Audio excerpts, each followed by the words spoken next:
got to respect people who turned the lights on for you. Mase taught me how to rap, and Cam always made sure I was on every single album he had. There would be no Jim Jones if it wasn't for them guys. 1 hour later.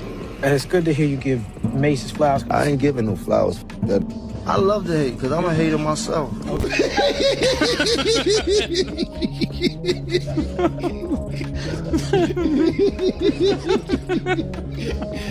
Oh, man. Okay.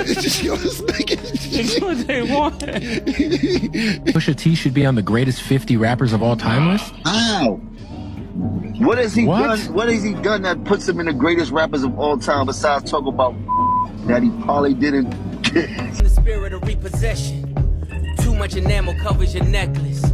I buy bitches, you buy them sections. You buy watches, I buy collect. Yo, get this. Jim Jones just hit rock bottom again. And this time, Pusha T was staring straight into the camera like he was speaking to Jim's soul. He said Jim's out here, running from the spirit of repossession. Right after the bank reportedly snatched Jim's crib? That's cold-blooded. But it didn't stop there. Mase even showed up with popcorn, like he was watching a movie. Straight disrespect. But here's where it gets even wilder. After all that public humiliation, Jim still refuses to admit defeat. Nope. Instead of taking the L and keeping it pushing, he clapped back with a freestyle, throwing jabs at Pusha and Malice. And now he's back on Instagram, sneak dissing both of them like he didn't just get cooked on the world stage. But of course, Mase and Cam'ron wasted no time putting him right back in check. Let's break it down. Pusha absolutely obliterated Jim Jones during that Tiny Desk performance. Him and Malice pulled up like it was Judgment Day, promoting their comeback album, Let God Sort 'Em Out. And one moment that had everybody talking, their savage performance of Chains and Whips, a new track featuring Kendrick Lamar, where they verbally dragged Jim through the dirt. If you peeped both the Tiny Desk and the genius lyric breakdown, then you saw it with your own eyes. Pusha didn't flinch, didn't blink, didn't even breathe hard while dropping those bars. He wasn't worried about the cameras, the audience, none of that. You are from the Bronx, bro. You are not from Harlem. Why do you keep thinking that you are from Harlem, bro? You are not from Harlem. I did not grow up with you, man. I did not grow up with you. Contrary to what you believe, I did not grow up with you. You are from the Bronx. Did your grandmother live? Did your grandmother live in Harlem? Yes. Did you come see her? Yes. Did I see you time to time? Yes. I did not grow up with you. He delivered those lines with a cold, soulless grin, like he was sending a direct message. This one's for you, Jim. Man, the way Pusha T manhandled Jim Jones with those bars, that was surgical. But real talk, Jim brought this mess on himself. He jumped into beef that wasn't even his, all because he wanted to ride hard for Drake. Let's not forget that savage bar in Chains and Whips. We all in the room, but here's the elephant. You chasing a feature out of your element? That was a direct shot. Pusha was clowning Jim for begging Drake to hop on a track. And it's no secret, Jim been out here praising Drake like he's the greatest rapper of all time just to score that feature. Jim really turned into Drake's guard dog overnight, barking at Pusha left and right after Billboard listed Pusha T at number 29 on their top 50 greatest rappers list. That set Jim off. He pulled up to the Breakfast Club talking reckless, saying Pusha didn't even deserve to be on the list. But Jim didn't stop there. He hit the Rap Caviar podcast, again throwing shade, claiming Pusha never made a real impact on the culture. He was basically yelling, "Take him off the list!" Now here's where it gets spicy. That line in Chains and Whips clearly hit a nerve, because Jim couldn't keep quiet. He came back with a freestyle, trying to clap back. But guess what? He recorded that track 2 years ago when the original song dropped. So technically, it ain't even a fresh response. It's recycled heat from the vault. How you doing, man?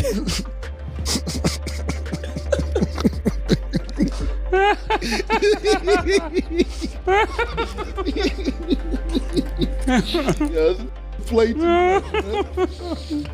Oh, what's happening? Oh man, this is crazy, man.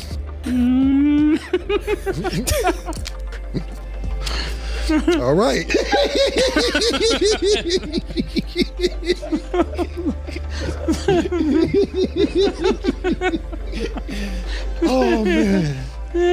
It's just yours, nigga. It's what they want. So you might be wondering, how did Jim even get his hands on the Chains and Whips beat 2 years before the official drop? Here's the scoop. Part of the track leaked after Clips did that flashy Louis Vuitton runway show where they walked out to the song. Jim somehow snatched up the beat and fired off his freestyle the next day. That's how ready he was to jump in. But here's the thing. Jim still won't let this go. After that viral Tiny Desk performance by Clips, he hopped on Instagram and threw shade at Pusha all over again. He posted a clip from that 2-year-old freestyle and captioned it. "I thought we addressed this already. He gonna need a bigger desk, cause that one was too tiny. This is surgical. I'm not a storyteller, I'm a life liver. And your brother is still a friend to me, LOL." But bruh, his own followers were not having it. They flooded the comments, calling him out for dusting off an old diss and pretending it was new heat. One person said, "You got triggered and smoked so bad you re-uploaded a diss from last year." Another wrote, "He didn't even say your name and you out here bragging about enamel on your necklace?" And someone else straight up said, "Jealousy turns into obsession. Give it up, man. You reaching." Ouch. I watched Mase on Cam and everybody around him. And it's not just fans clowning him. Even Mase and Cam are having a field day with this mess. If you know their rocky past with Jim, then you already know they're loving every second of this drama. So why was Mase laughing so hard during all this? Because this beef goes way back. Mase, Cam'ron, and Jim all came up out of Harlem. Or at least that's how Jim tells it. But Cam's version of the story sounds a little different. And we'll get into that twist in a sec. Back in the mid-90s, all three were part of an early rap crew called Children of the Corn. Mase was the first to take off. He got signed to Bad Boy Records and shot to fame overnight. But according to Jim, that's when everything started to shift. He claimed Mase switched up his vibe and started acting funny, especially toward Cam. He said Mase distanced himself from the people who had his back before the fame. Jim even brought this up years later during his appearance on Justin LeBoy's show. Back in January, Jim respectfully aired it out. He said he personally saw Mase talking trash about Cam'ron after he blew up. And according to Jim, that moment right there, that's when all respect for Mase went out the window. See, when Mase was blowing up under Diddy and stepping into the spotlight, Cam was still hustling in the trenches. And once Cam finally caught his break, he didn't forget where he came from. He brought Jim along for the ride. Together, they built the Diplomats from the ground up. Meanwhile, Mase was out here flip-flopping. After all that drama with Diddy, he dipped from the industry, became a pastor, then popped back up years later trying to slide right back into the rap game. But Jim wasn't feeling it. He called Mase out for being flaky, bouncing between preaching and rapping depending on when the spotlight was hot. He saw it as straight-up opportunism.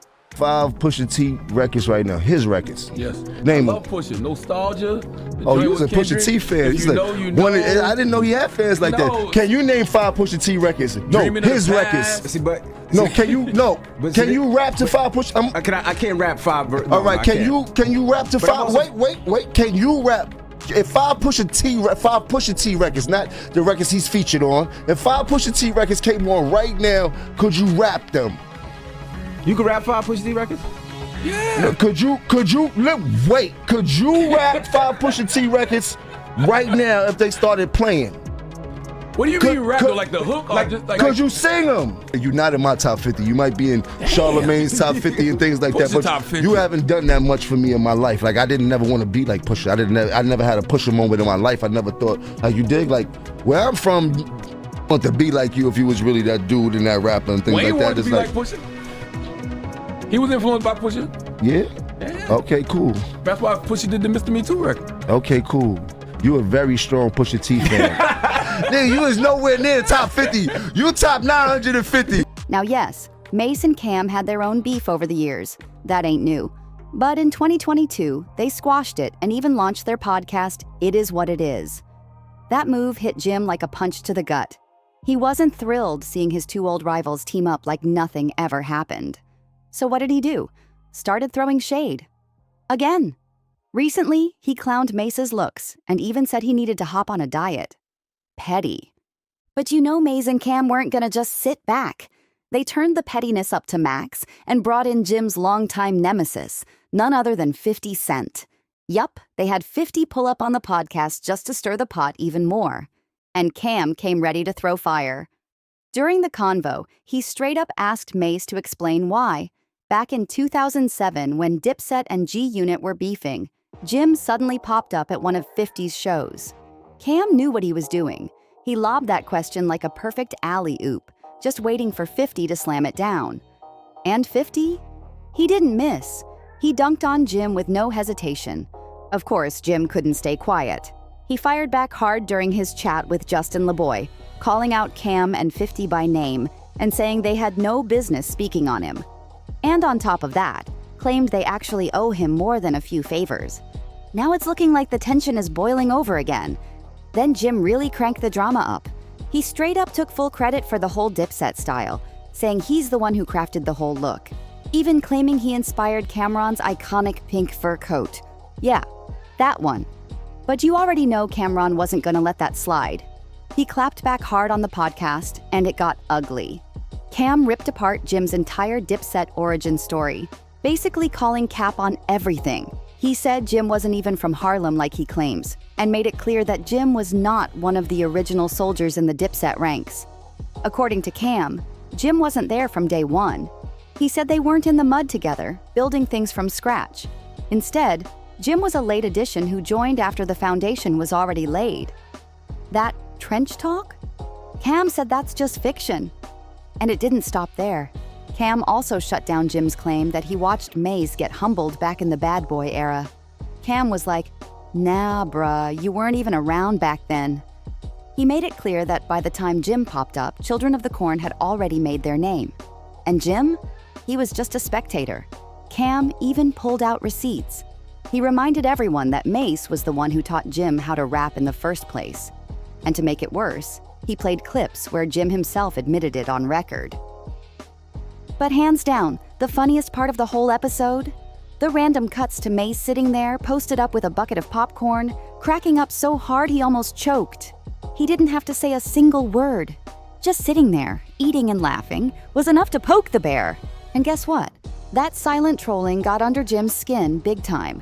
He got so fired up, he responded saying he'd slap the popcorn out of Mace's hand. Wild. It's like Mase said more without talking than Jim did with a whole freestyle. But here's the wild part. Jim still ain't done. Now he's linking up with none other than Drake for his upcoming album Iceman. And word is, he's loading the clip. Sources say he's coming directly for everybody who crossed him. Pusha, Mase, Cam, nobody's safe. And there's one track in particular that's already buzzing behind the scenes. Insiders claim it could flip the whole story upside down and change how people see this beef for good. If what we're hearing is true, Jim might actually have something serious up his sleeve. Don't forget to like, comment, and subscribe to Juice Alert for more heat like this. We'll be watching every move, and we'll see you in the next one.